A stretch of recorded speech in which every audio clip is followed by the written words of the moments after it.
एक लड़की थी सुदत्ता।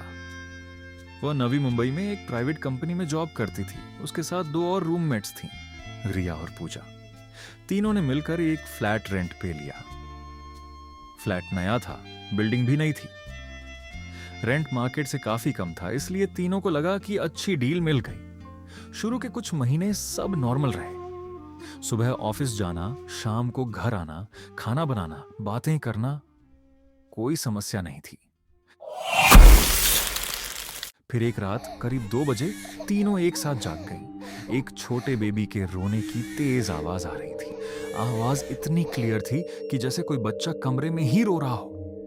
शुरू में लगा कि किसी पड़ोसी के यहाँ बेबी होगा। दीवारें पतली थीं, आवाज आ सकती थी, लेकिन थोड़ी देर सुनने के बाद तीनों को रियलाइज हुआ कि आवाज उनके फ्लैट के अंदर से ही आ रही थी, हॉल से, बेडरूम से, जैसे हर जगह से एक साथ गूंज रही हो। तीनों उठी, पूरी लाइट जला दी, हॉल चेक किया, किचन देखा, बाथरूम का दरवाजा खोला, बालकनी में गई, कुछ नहीं था। कहीं कोई बेबी नहीं था, न ही कोई ऐसी चीज थी जिससे आवाज आ सकती थी। आवाज भी अचानक बंद हो गई, बिल्कुल खामोशी। तीनों कंफ्यूज थीं। थोड़ी देर एक दूसरे को देखा, फिर सोचा कि शायद थकान की वजह से कुछ सुनाई दिया होगा। दोबारा सो गईं। अगली रात ठीक 2 बजे फिर वही आवाज। इस बार बेबी के रोने के साथ किसी औरत की आवाज भी थी, जैसे माँ बच्चे को चुप करा रही हो। सो जा बेटा। आवाज धीमी थी लेकिन साफ सुनाई दे रही थी। तीनों की नींद एकदम गायब, दिल तेज धड़क रहे थे। अब कोई बहाना नहीं था, फ्लैट में जरूर कुछ था।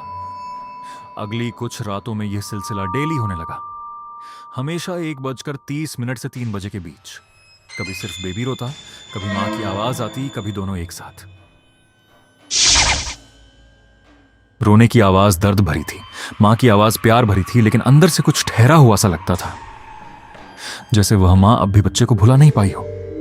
तीन इतना डर गईं कि रात को अकेली बाथरूम तक नहीं जाती थी।